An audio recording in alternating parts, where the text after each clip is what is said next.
Hello and welcome to the Every Other Saturday podcast for episode 41 of our weekly podcast series here on YouTube and on Spotify.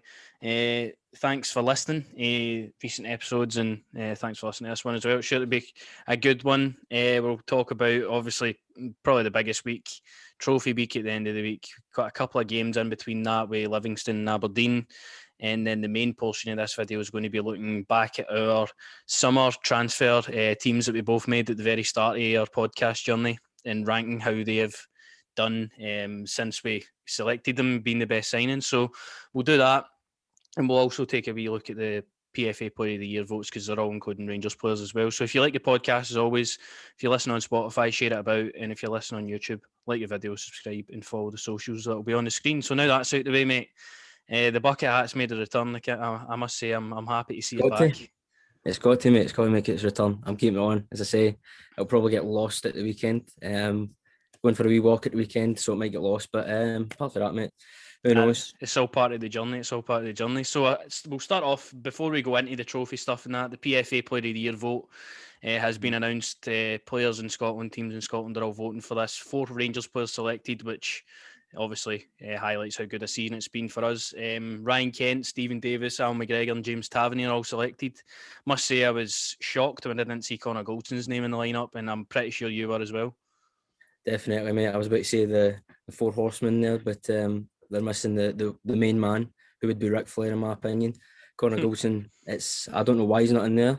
Got a funny feeling Davo's going to walk away with it. I feel Stephen Davis is going to win it, obviously, but just a bit surprised Connor Goldson's not in there. For me and you, I think he's been player of the season, hands down.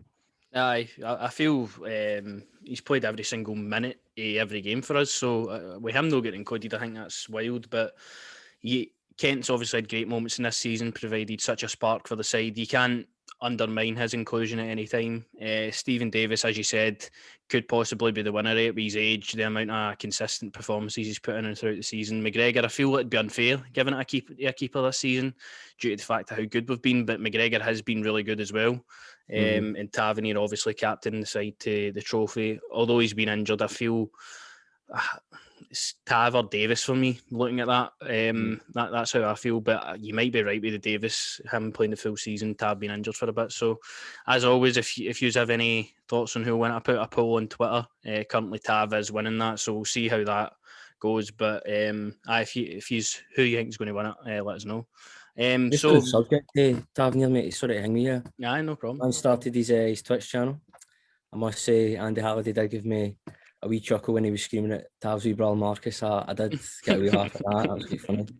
But just talking about Goldson and all, the fact that for me, player of the season, and he did not have a heart condition or something like a couple of years ago. Aye, so this was the first top he played in, actually, but I'm wearing Gerrard's first season, signed under sort of pretty hard circumstances. The season before, he missed a lot of games due to that surgery. He could have lost his life. He could have ended up not being able to play football anymore if it all went wrong, but it went all right for him. He joined Rangers for £3.5 million, I think that was at the time. Absolute bargain. Now you look at it, and he's played near enough or close to every single game in 3 seasons for us, which is remarkable since he's went through that full surgery. So Connor Goldson, an absolute legend, just for going through all of that and then putting in what I think he's one of the fastest Rangers players in history to reach 150 appearances. So just the work he's put in and the solid performances this season, I feel like he is my player of the season. I feel it's harsh on him not to be included in there. No, I've got to agree with you, mate. That is just, as I say, sensational. And you think about the obstacles he's probably had to come through just to even get back on the field and then to get in the field and the hard work to put in. As I say, just on me, player of the season, but you couldn't complain if any of them get it, to be honest with you. Full team's been fantastic this season, and I just feel like Stephen Davis is going to get it, mate. Do you know what I mean? Fine as wine, he's going to get it. So, well, here's hoping. I think we find the result out on Sunday, so it'll be something to talk about next week anyway, but it's going to be a Rangers player. I'll be happy for whoever wins it at the end. So, moving on for that, we've got, obviously, Trophy Week, as I said at the start.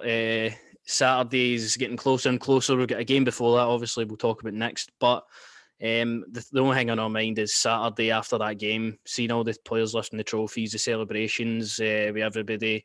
In Glasgow is going to be absolutely mental.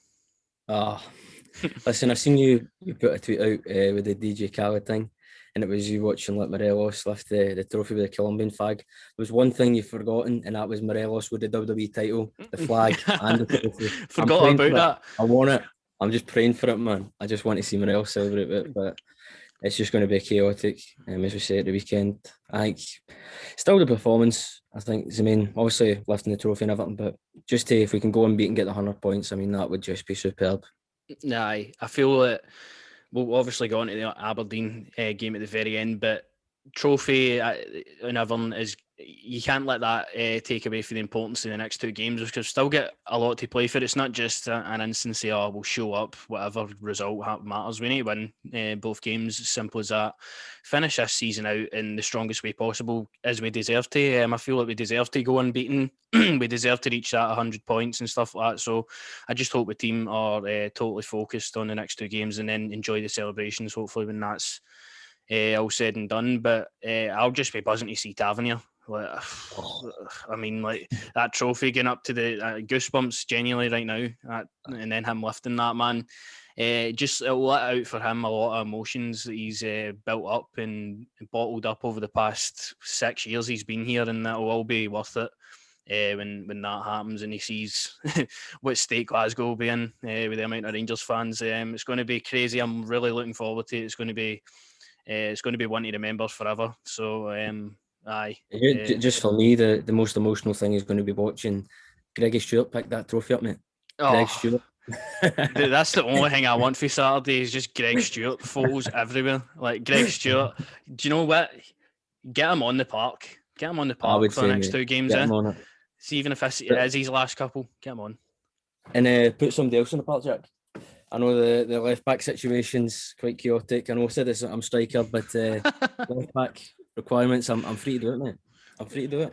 Do you know what? We're struggling for numbers, so maybe you never know. I've Who's watching us? seen somebody put for what was it, Wallace or Andy Halliday to come back in just for the wee games, but I don't know, man. Put me on. Put wee Jimmy Bell on. Give him a couple of games. Go on. Miles Bierman for me, to be honest, at left back, rolling back the years. But we'll move on for that.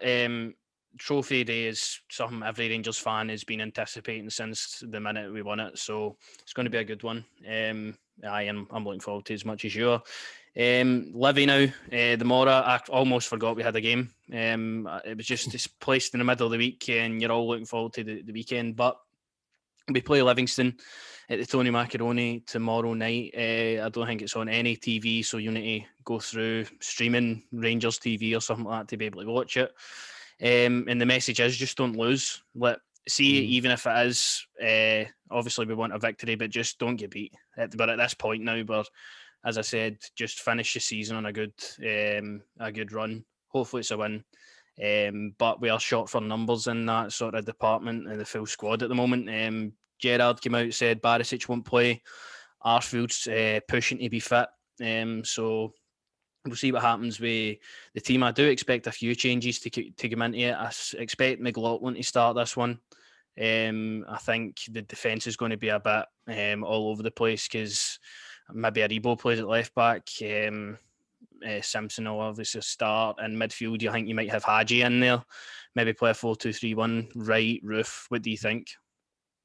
First off, I would say this is I mean, you're right when you're saying you're forgetting about. Obviously, we've got a game coming up, but at the same time, what a difficult game away again to Livingston, which is proved to be a tough place for us to go. And as you're saying, the sort of issues going on with the team, it probably, if you're a Livingston sort of supporter or that, like it's probably you might be looking up for it. You might feel like you could sneak a thing, as you say. Just don't lose. Really, the left back situation, I know. I would say put Joe there. Just put Joe Aribo there for me. As I said to you last time, I just think you could play him anywhere. No, McLaughlin coming in, I could see that as well, mate. I could see McLaughlin coming in, getting a couple of games there. As you say, with the whole thing with Calvin Bassey and all that, that's where you're looking at it and you're thinking, come on, lads, only if you stayed in the house and were on the PlayStation or whatever you were doing. But I know. I think that's the gutting thing about it. Like Bassey, he'd be just started. He'd be playing the old fake. He would come in on the Old Firm game when Barisic went off injured. He would have had a taste of that game. He would have played this one and the next one. If Barisic doesn't make the Aberdeen game either, then it's just it's just annoying because you would have wanted to see him play in Zungu. I know he's had his critics, but he would have been a valuable asset at the moment because we've got no midfielders. So obviously you're just a bit like, come on lads, this was your time, but it's done now, and the team really need to dig in with limited numbers and go and get a result. Livingston have fell off a cliff, to be honest, with their form over the past few months. If you remember rightly, they went unbeaten in 13, 14 games with Martindale. That's slowly vanished, and they've not really won many games. They get pumped off Celtic. I mean, getting pumped 6-0 off Celtic's a bit daft, but I expect still to be a hard game. They want to spoil our parties and stuff like that. So, it'll be Did a you not tough see game. him? Did you not see? Sorry, Hank. Did you not see him on the news the other day talking about like the top six in England have like contacted him about the club, and I was seeing it on STV News the other day. He was talking about it. I'm like, all right, mate. I don't No, know. I've It's not just seen, I've not seen it. I don't know if he was talking about like sending like development players or something to play games at Livingston or something, but I seen something on STV News the other day. He was talking about like the top six have been in contact. It was the way he said, the way he was saying it. I just found myself laughing. Right. If you get to watch it, you'll know what I mean. But I still think there's a chance that if you're Livingston, you would be looking to go. Do you know what? They're clearly on party mode. Let's go and let's upset them. Mm-hmm. They don't like coming here, so. And the way you've got to look at it for us is, as you say, mate, just don't lose the game. We've got obviously a couple of issues with the team, but just don't lose the game, lads. That's what I say. Aye. Just keep your heads focused. I think that's the message for everybody. Just it's similar to that St Johnstone game in, a few weeks ago in midweek. Just I know there'll be a few changes, but just hopefully win the game, get enough on the park on the night, and we'll hopefully get it over the line. Livy have had a few decent performers this season. Stryek can go. He's changed with Robbie McCrory at times for us, but he won't play obviously due to loan deal. Emmanuel Thomas has been decent at times. John Guthrie at the back's a solid man. He always up for a set piece as well. So they've got dangerous players all over the pitch, and we'll need to watch Jason it. Holt, aye. Jason Holt, of course, can't forget wee Holtway boy. So Aye. we'll see how it goes. I'm expecting a decent performance under all costs end of the season. So let's finish it in a high, as I said. And the team, I said it'll pretty much pick itself apart for you. I think McLaughlin will come in, Aribo at left back, Hadji in midfield, Roof, Kent, stuff like that up front. Should be a decent enough side anyway, even with the numbers. But we'll move on for that. Look forward to the game tomorrow anyway. And we move on to rating our XIs from the summer. So we done I don't know what episode, I think it might be 10 or 11, all the way in the summer when the transfer window shut. And we done a team based on who we thought done the best business in the summer per position. So I've got both our teams here. We'll run through each player at a time and see how they've actually done. And we'll start with both goalkeepers. So I went for John McLaughlin and you went for Meslier from Leeds. Obviously, you're a Leeds man as well. So talk to me, how's he been? Sensational, mate. Obviously, he's a bit shaky sometimes. Some moments there is some shaky spells where you think to yourself, please don't do that. My heart's going to give out on me if you keep doing that, son. But no, he's just for the age that he's at, around about sort of our age. I can't admit, I don't know the stats off my head, but if you just look at his stats, mate, for a young goalkeeper in the Premier League, as I said at the time, to be going in, pressure on at Leeds, to stay in the Premiership, I think he's done fantastically well, and I think he's only going to get better. I think I seen that Paris were looking at him, apparently Paris Saint-Germain were looking at him. I don't believe that, to be honest, but I think over time, probably big clubs like that will look at him. But this season for Leeds, he's just been fantastic, in my opinion.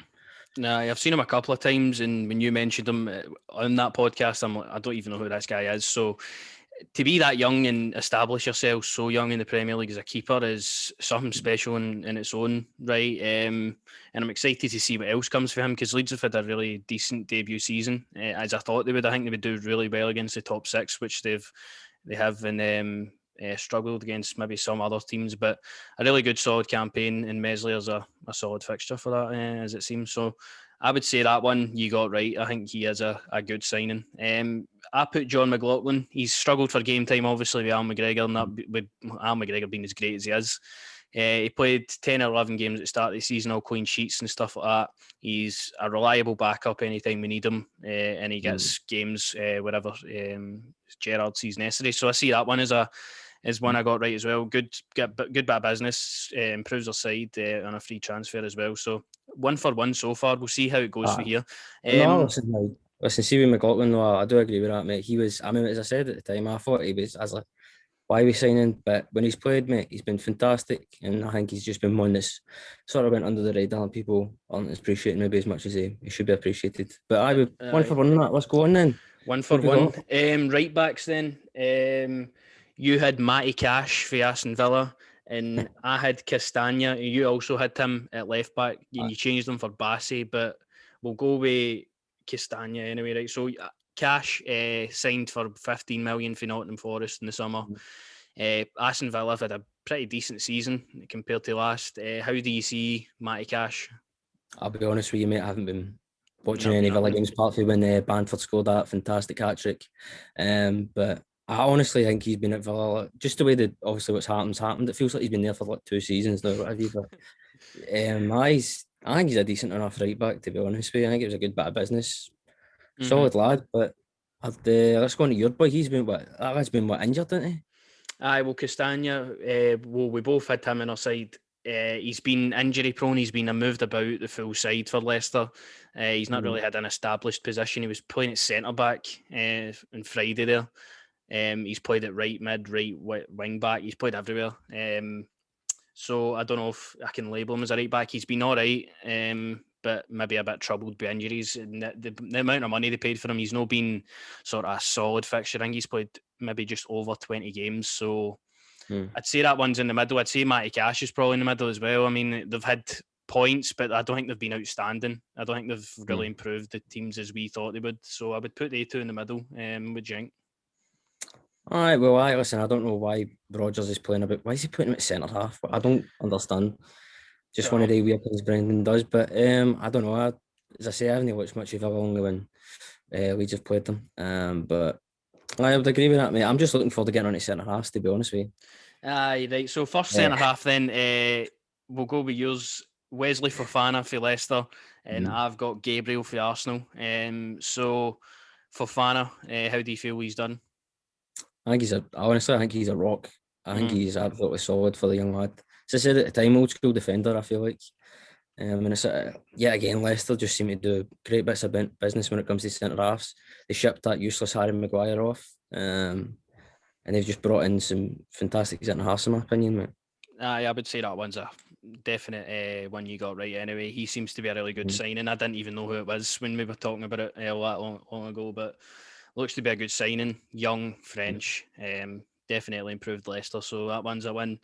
Gabriel, no good enough this season for me. Arsenal, looking at them, they've been disastrous this season. He's not even really been playing that much as of recent. I don't think Pablo Mari and Holden have been in defence. So if you're getting chucked out for the two, I mean, you've got to have had a bad season. It started off promising for him, but with the price tag and what Arsenal were expecting, he's not done it so far. So I think that was one I definitely got wrong. I think he's, as I say, I think it's just the club he's signed for, mate. I really do. I don't think he's cut out. See, if he'd went to Leicester or something, I think he'd had another great season. I just think it's the club he's signed for. As you said at the start of the season, he did have a promising sort of thing with. And then, as you say, if Rob Holding and that are keeping you at the team, who knows? But that club's in disarray. But let's go to the next one, Jack. I'm looking forward to it. The thing with Gabriel is Arsenal haven't been good enough. As you say, maybe another season it would have done better for him. On to another centre-back position then, Ruben Diaz for you, who you've obviously got to say best centre-back in the world now. And that is a master pick there, so definite one. And I picked Shane Duffy. I picked Shane Duffy. The less said about that, the better. The centre back pairings, I fucked it in that one. Duffy, what was I thinking? Unless you had one of the sort of moments where you had a premonition of what was going to occur, and you thought, "Nah, I'm putting him in. I've seen what's going to happen in the future, so I'm just putting that out there to save you, mate." You never know. Maybe I was like, no, he's going to be bad. This will be something he revisit at a later date. But Duffy's probably one of the worst signings I've ever seen in Scottish football in my life. So I think there you go. That boils it down. Everybody seen the first Old Firm game and how bad he was, and he's also had his loan cut short. So the less said about that one, the better. I don't know what I was thinking. Ruben Diaz, on the other hand, for you, has been nothing more than just flawless this season. Champions League final, City have been unreal. Probably one of the best signings they've made in a long time because they've really needed a good defender. Well, I mean, when you spend that money, mate, you're about to get one of them right. So for me, they've got it right. I feel like he's player of the season in the Premiership for me. Just been a beast. And I think he could have probably been playing against Rangers this season if he had stayed with, what was it, Benfica, wasn't it? So exactly, aye. So I've been impressed with him as well, and I think that's a good inclusion there with Ruben Diaz. Left back, as I said, Castagna. I wouldn't. You put him. I wouldn't say he was up to much really. Going to see him next season. I put at left back Alex Telles, and that is a definite no-go because he has been out the team by Luke Shaw full season. He's only played 18 games for Man United, and he only really features in the Europa League games and the Cup games and comes off the bench and that. He doesn't start many because Luke Shaw's obviously been great this season. So Telles was one I thought, he's definitely going to improve that side, but Luke Shaw's just turned up and surprised us all. So Telles is a no-go, and currently I'm sitting with one that's sort of been a good signing. You're sitting with three, so pretty good onto the midfield now. We've both got Thiago for Liverpool, who we both labelled on the episode as the signing of the summer. So for you, was he the signing of the summer? No, he wasn't. So I mean, when he's played, he's been decent. I think it's the injuries in it. It's going to really hinder him at Liverpool. As I say, I feel Diaz is probably saying this summer. But I know he got a goal the other night, so hopefully starting to be a bit more positive there. But kind of gives me Ryan Jack vibes, mate. Do you know what I mean? He seems like just constantly injured. I don't know about yourself. Obviously, you're a Liverpool fan. So. One of the most talented players probably I've seen. Even though he hasn't been great, he just doesn't really suit Liverpool's play style though. Like he just sort of slows everyone down when Liverpool are like, right, Geigen press, let's press everyone, and he sort of slows it down. So I feel like maybe a weird one in that part. He obviously got his goal at the weekend, but he's been out with injury. He's not played as much. Liverpool have been shocking as well. So maybe next season, but you never know. I feel like it's a flop signing so far. Came with all the promise, but it's not really delivered as of yet. So, that one's really a no-go so far. James Rodriguez, it started off so great for him at Everton, but injury after injury, it's just continued on for his problems he had everywhere that he's been. How do you assess his season? I mean, it's been a difficult season for him. I mean, as you say, start of the season he turned up, and we thought he was going to get people were saying he was going to get bullied by people in Premiership. Probably wasn't the best deal. Probably should have just joined Atletico, but I think he turned it up. Obviously, when he first thing with, I don't know. I mean, there was that rumor obviously about him turning into a woman. That was where did that come from? Some quite funny memes with it, but I mean, I think he's been decent, mate. To be honest with you, I think you've got to understand that everyone was gassing Everton up at the start of the season, or can they win it? And then they've just fallen off. So who knows? He might be one of them that's just here for a short time. It might be good hang with, but I think he's been decent, mate. To be honest. Obviously he's got that quality when he plays. You know what you're going to get with James Rodriguez and stuff like that. So I feel like he started off and he improved Everton a lot, but injuries just, like, if he had a full season, I feel like we would have seen the best of him. But I think I'll give him a half mark because he has been good when he's played. But I wouldn't give him the full mark for being a really good signing so far. Maybe if he stays at Everton in the summer, we'll see him injury free. It would be nice to see that for James. I tell you what, one of the best games I watched him was that West Brom at home game for Everton.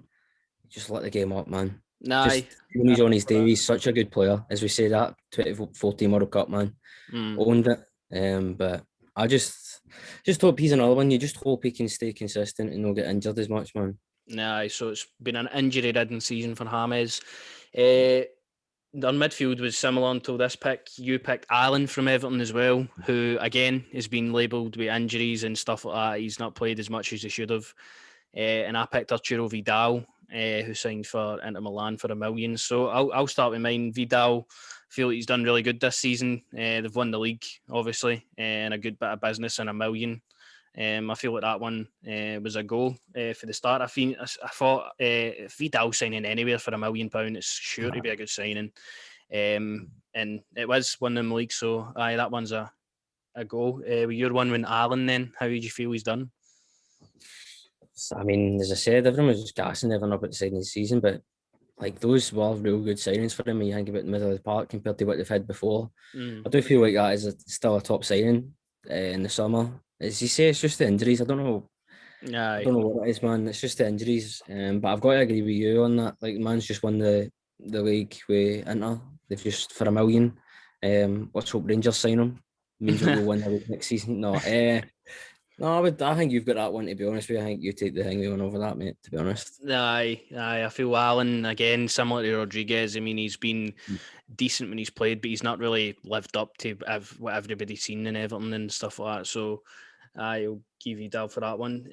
On to the front three. The first one for you was Leroy Sané, who has had no really the greatest debut season in Munich. And I picked Diego Jota for Liverpool. So Sané scored 5 goals, I think.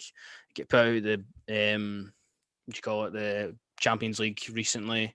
And they've won the league, but he's not been as great as we all know Leroy Sané can be. How do you see his season? Well, first off, mate, I did my research on Leroy because this was one that I was a bit. Obviously, I feel like I did get this one wrong. Apparently, he scored 8 goals and 11 assists, mate. So I'll take that with what you do with it.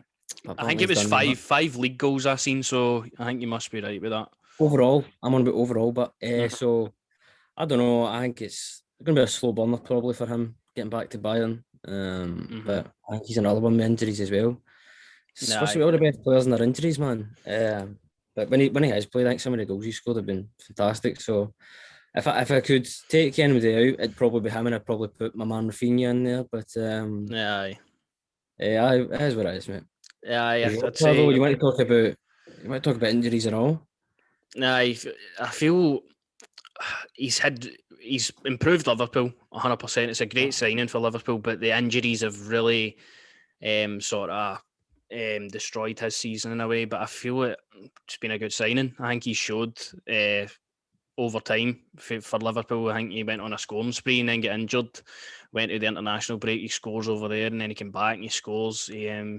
I'd say that one is definitely a goal. I think Jota's been a really good signing in the summer. Injuries have maybe riddled him. I think with Sané, he's came with all that sort of promise that he's had for City, and he's not quite lived up to that yet. Still good stats, though, I must admit. 8 goals and 11 assists over the season, but you're expecting more from him for obviously the player he is. So, listen.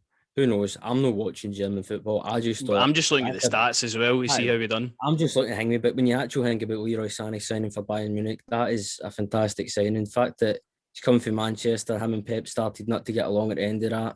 So I don't know. I think if you were we need to get Bayern Munich fans on to talk about him. If you want in the Champions League, do you know what I mean? Then we can get them on. But just need to. I don't know. With Leroy, it just be over time. I feel like probably see him turn up in the summer for Germany. Nah, you never know. Probably in the tournament. So, striker, I had Luis Suarez and you had Ollie Watkins. I know you've watched Atletico a lot this season. I've seen how good Suarez has been, and definitely that's a go. And I would say Ollie Watkins as well as a go. He's been a great signing for Aston Villa so far. So how do you sum up the two of them? Well, first off, Watkins has been all right when it comes to penalties. And Manuel Suarez has ripped it up. Honestly, I just can't believe what I'm watching when it comes to the likes of him and Cavani. Guys are just tearing it up, honestly. But as I say, Ollie Watkins is only decent when it comes to penalties for me. So, the fact that I'm just a bit annoyed that he got the England call up and Patrick didn't. Patrick is a baller. Yeah, I know you're speaking because you're a Leeds fan, but Patrick Bamford deserves that call up 100%. Have you seen his performances? He get wrote off at the start of the season. Oh, he's been in the Premier League before and he's never done it. He's shown this season that he can do it, and he's a really good fucking striker. So I agree with you there. I think he should be in there. Nice guy, you know. Every interview I watch him, like, what a guy.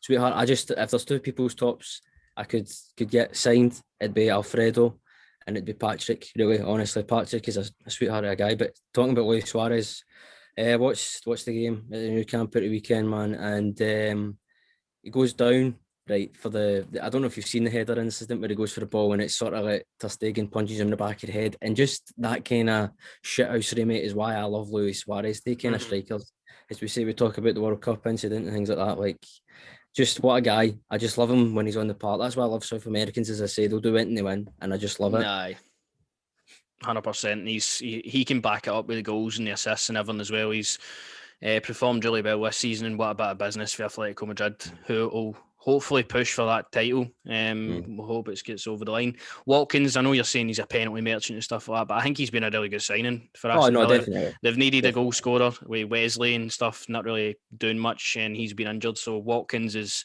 been a good signing. He's obviously got into the England squad and that, so good pick for both of us there. And then the last one on the side, I've put Kevin Nisbet, and you've put Hakim Ziyech, who Ziyech has had a sort of troubled campaign with Chelsea. Great player, really good technical player, and he scored against City, and he scored against City in the Cup to put them out. So he's had moments. So how do you sum up Ziyech? Talented but not hardworking. That's how I sum up him. Some of the games you've watched him just looks lazy. When Frank was in charge, just looked like he couldn't be bothered. He just honestly, when you watch some of the games, I know they highlighted it and assessed it on Match of the Day and things like that, where Chelsea are obviously trying to go up the park. I seen it was especially the Man City game where City beat them. City were going on the attack and he's just sitting back and not even doing anything. Obviously now Thomas Tuchel's in, they've got a coach in. So he's obviously going to be doing the hard work. I don't know I think he's been an alright signing, to be honest, but you'll probably see to see with the rest of them at Chelsea. I think you'll see probably their qualities next season.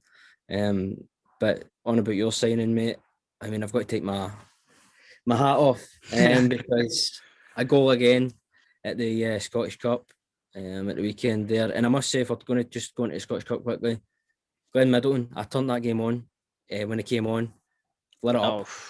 What a free kick, by the way. What a strike. Oh, my God. But Nisbet's goal, that was a really good goal. I enjoyed that. And hopefully in the summer, after Sheffield, Donny deciding to fight with locals. So hopefully, honestly, that must have been an agent. Somebody must have went, right, just do that, make sure he can't go in the summer.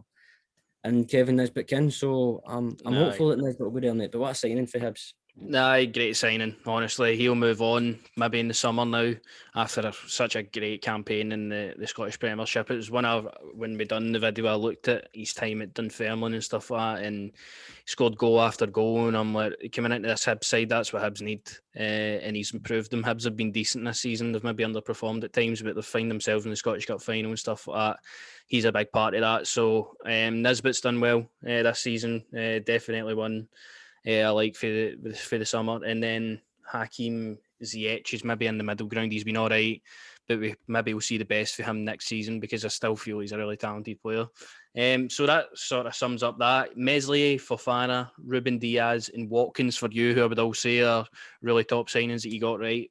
And I've got McLaughlin, Vidal, Jota, Suarez and Nisbet in the end.